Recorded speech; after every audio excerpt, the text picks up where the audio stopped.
ಶ್ವೇತಾ ಮತ್ತು ಪ್ರದೀಪ್ ಕತೆ. ಹೊಸ ಜೀವನಕ್ಕೆ ಸೇತುವೆ. ನನ್ನ ಹೆಸರು ಶ್ವೇತಾ. 3 ವರ್ಷದ ಹಿಂದೆ ನನ್ನ ಗಂಡ ತೀರಿಕೊಂಡ. ನಂತರ ನಾನು ಬೆಂಗಳೂರಿನಲ್ಲಿ ಒಬ್ಬಳೇ ಕಷ್ಟಪಟ್ಟು ದುಡಿದು ಜೀವನ ಸಾಗಿಸುತ್ತಾ ಇದ್ದೆ. ಒಂಟಿತನ ಮತ್ತು ದುಃಖ ನನ್ನ ಜೊತೆಗೆ ಇತ್ತು. ನನ್ನ ಮನೆಯ ಮೇಲಿನ ಒಂದು ರೂಮ್ ಖಾಲಿ ಇತ್ತು. ಒಂದು ದಿನ ಪ್ರದೀಪ್ ಅನ್ನೋ 25 ವರ್ಷದ ಹುಡುಗ ಬಾಡಿಗೆಗೆ ಬಂದ. ನನಗೆ ಆರ್ಥಿಕವಾಗಿ ಸಹಾಯವಾಗುತ್ತೆ ಅಂತ ಅವನಿಗೆ ರೂಮ್ ಕೊಟ್ಟೆ. ಅವನು ಮನೆಯಲ್ಲಿ ಜಗಳ ಮಾಡಿಕೊಂಡು ಬಂದಿದ್ದೆ ಅಂತ ಹೇಳಿದ. ಅವನು ಒಬ್ಬನೇ ಇರುತ್ತೇನೆ ಅಂದಾಗ ಆಗಲಿ ಅಂತ ಹೇಳಿ ಕೀಲಿ ಕೊಟ್ಟೆ. 1 ತಿಂಗಳ ನಂತರ ಒಂದು ಭಾನುವಾರ ಪ್ರದೀಪ್ ಬಾಡಿಗೆಗೆ ಕೊಡಲು ಬಂದ. ಆಂಟಿ ಆಂಟಿ ಎಂದು ಕರೆದು ಬಾಗಿಲು ಬಳಿ ನಿಂತ. ನಾನು ಒಳಗೆ ಕರೆದೆ. ಮಾತಿನಲ್ಲಿ ಅವನು ಯಾಕೆ ಮನೆ ಬಿಟ್ಟು ಬಂದಿದ್ದಾನೆಂದು ಕೇಳಿದೆ. ಪ್ರದೀಪ್ ಕಣ್ಣುಮುಚ್ಚಿ ಒದ್ದೆ ಮಾಡಿಕೊಂಡು ತನ್ನ ಕತೆ ಹೇಳಿದ. ನನ್ನ ಅಪ್ಪ ಅಮ್ಮ ಆಕ್ಸಿಡೆಂಟ್ನಲ್ಲಿ ತೀರಿಕೊಂಡರು. ಅಣ್ಣ ಅತ್ತಿಗೆ ಜೊತೆ ಇದ್ದೆ. ಆದರೆ ಅತ್ತಿಗೆಯಿಂದ ತುಂಬ ಮಾನಸಿಕ ಹಿಂಸೆ ಅನುಭವಿಸುತ್ತಿದ್ದೆ. ಇರಲಾರದೆ ರಾತ್ರೋರಾತ್ರಿ ಬೆಂಗಳೂರಿಗೆ ಬಂದೆ. ಅವನ ಕಷ್ಟ ಕೇಳಿ ನನಗೆ ದುಃಖವಾಯಿತು. ನಾನು ಅವನಿಗೆ ಸ್ವಾಂತನ ಹೇಳಿದೆ. ಆಮೇಲೆ ನಾನು ಕಾಫಿ ತಂದು ಕೊಟ್ಟೆ. ಕಾಫಿ ಕುಡಿಯುತ್ತಾ ಅವನು ನನ್ನ ಗಂಡನ ಬಗ್ಗೆ ಕೇಳಿದ. 3 ವರ್ಷದ ಹಿಂದೆ ತೀರಿಕೊಂಡಿದ್ದಾರೆಂದು ಹೇಳಿ ನಾನು ಬೇಸರದಿಂದ ಸುಮ್ಮನಾದೆ. ಅವನು ಕ್ಷಮೆ ಕೇಳಿದ. ಪರವಾಗಿಲ್ಲ ಅಂದೆ. ನಾನು ಅವನಿಗೆ ನೀವು ಇಲ್ಲಿ ಒಂಟಿಯಾಗಿರುವುದು ಹೇಗೆ ಅಂತ ಕೇಳಿದೆ. ಅವನು ನಾನಾಯಿತು ನನ್ನ ಕೆಲಸ ಆಯಿತು ಬೇರೆ ಯಾರೂ ಇಲ್ಲ ಅಂತ ಹೇಳಿ ನಕ್ಕ. ಆದರೆ ನನಗೆ ಗೊತ್ತಿತ್ತು ಒಂಟಿತನ ಎಷ್ಟೊಂದು ಕಷ್ಟ ಅಂತ. ಪ್ರದೀಪ್, ನಿಮಗೆ ಪ್ರೀತಿ ಸಂಬಂಧಗಳ ಮೇಲೆ ನಂಬಿಕೆ ಹೋಗಿದೆಯಾ ಅಂತ ಕೇಳಿದೆ. ಅವನು ಹೌದು ಆಂಟಿ, ನಾನು ಇನ್ಮುಂದೆ ಯಾರನ್ನೂ ನಂಬಲ್ಲ, ಮದುವೆ ಆಗಲ್ಲ ಅಂತ ದೃಢವಾಗಿ ಹೇಳಿದ.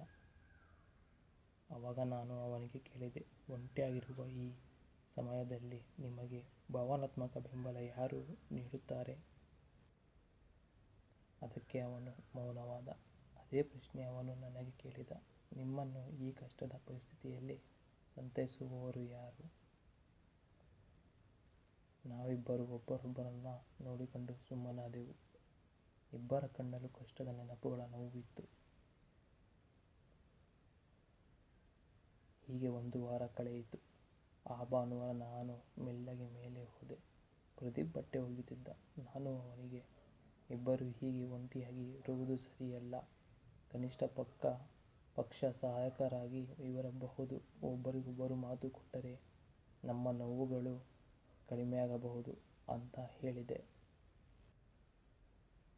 ಅವನು ನನ್ನನ್ನು ನೋಡಿದ. ಹೇಗೆ ಆಂಟಿ ಅಂತ ಕೇಳಿದ. ನೋಡಿ, ನೀವು ಕಷ್ಟಪಟ್ಟು ಮನೆ ಬಿಟ್ಟು ಬಂದಿದ್ದೀರಾ. ನಾನು ನನ್ನ ಗಂಡನನ್ನು ಕಳೆದುಕೊಂಡಿದ್ದೇನೆ.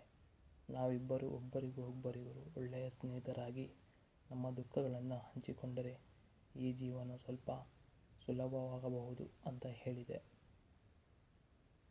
ಅವನು ನನ್ನ ಮಾತಿಗೆ ತಲೆದೂಗಿದ. ಸರಿ ಆಂಟಿ, ಇನ್ಮುಂದೆ ನಾವು ಇಬ್ಬರು ಒಂಟಿಯಲ್ಲ, ನಾವು ಒಬ್ಬರಿಗೊಬ್ಬರು ಬೆಂಬಲವಾಗಿ ಇರುತ್ತೇವೆ ಅಂದ. ಅಂದಿನಿಂದ ನಾವಿಬ್ಬರ ಸ್ನೇಹ ಗಟ್ಟಿಯಾಯಿತು. ನಾನು ಅವನಿಗೆ ತಾಯಿಯಂತೆ ಅಥವಾ ಹಿರಿಯ ಸಹೋದರಿಯಂತೆ ಆದೆ. ಅವನು ನನಗೆ ಮಗನಂತೆ ಅಥವಾ ತಮ್ಮನಂತೆ ಆದ. ಜೀವನದ ಕಷ್ಟಗಳನ್ನು, ಕೆಲಸದ ಒತ್ತಡಗಳನ್ನು ಒಬ್ಬರಿಗೊಬ್ಬರು ಹಂಚಿಕೊಂಡು ಸಾಗಿದೆವು. ಮನೆ ಯಾವಾಗಲೂ ಸಂತೋಷದಿಂದ ಕೂಡಿರುತ್ತಿತ್ತು. ನನಗೆ ಇನ್ನೂ ಒಂಟಿತನದ ಹಸಿವೇ ಇರುತ್ತಿರಲಿಲ್ಲ. ಹೀಗೆ 1 ವರ್ಷ ಕಳೆಯಿತು. ಒಂದು ದಿನ ನಾನು ಕೆಲಸ ಮುಗಿಸಿ ಬಂದಾಗ ಮೇಲೆ ಪ್ರದೀಪ್ ಜೊತೆ ಅವನ ಅಣ್ಣ ಅತ್ತಿಗೆ ಇದ್ದರು. ಅವರು ತಮ್ಮ ತಪ್ಪನ್ನು ಅರಿತು ಪ್ರದೀಪ್ನನ್ನು ಕ್ಷಮಿಸಿ ಮನೆಗೆ ಕರೆದುಕೊಂಡು ಹೋಗಲು ಬಂದಿದ್ದರು. ಪ್ರದೀಪ್ ನನ್ನ ಬಳಿ ಬಂದು, ಆಂಟಿ, ಅವನು ನನ್ನ ಅಣ್ಣ ಅತ್ತಿಗೆ. ನಾನು ನಮ್ಮ ಹಳ್ಳಿಗೆ ಹೋಗುತ್ತಿದ್ದೀನಿ. ನೀವು ಕೊಟ್ಟ ಭಾವನಾತ್ಮಕ ಬೆಂಬಲ ನಾನು ಎಂದಿಗೂ ಮರೆಯುವುದಿಲ್ಲ ಅಂದ. ಅವನು ಹೋಗುತ್ತಿದ್ದಾಗ ನನ್ನ ಕಣ್ಣಲ್ಲಿ ನೀರು ಬಂತು. ಆದರೆ ಅವನ ಮುಖದಲ್ಲಿ ಹೊಸ ಭರವಸೆ ಇತ್ತು. 4 ತಿಂಗಳ ನಂತರ ಒಂದು ದಿನ ಪ್ರದೀಪ್ ಮತ್ತೆ ನಮ್ಮ ಮನೆಗೆ ಬಂದ. ಅವನ ಮುಖದಲ್ಲಿ ಸಂತೋಷ ತುಂಬಿತ್ತು.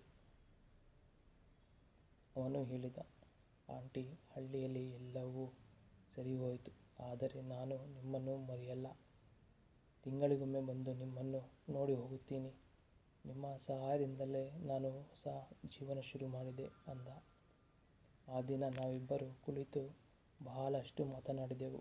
ಈ ಜೀವನದಲ್ಲಿ ಹಣಕ್ಕಿಂತ ಪ್ರೀತಿಗಿಂತ ಒಳ್ಳೆಯ ಸಂಬಂಧ ಮತ್ತು ಬೆಂಬಲ ಎಷ್ಟು ಮುಖ್ಯ ಎಂದು ಅರಿತುಕೊಂಡೆ. ಅವನು ಹಳ್ಳಿಗೆ ಹಿಂತಿರುಗಿದ.